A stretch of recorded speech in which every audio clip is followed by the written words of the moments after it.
front of me. We went to a couple grocery stores and I just could not find any king crab legs. They're really extremely hard to get, but the crab place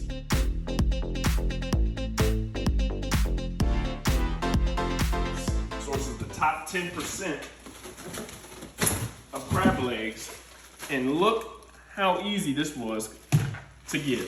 I mean, just hold on, watch this thing. Check out the size of these things.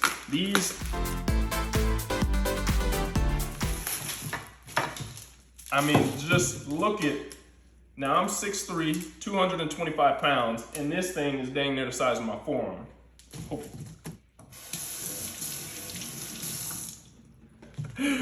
Look at the size of these things. I mean, really, you can't compete where you don't compare.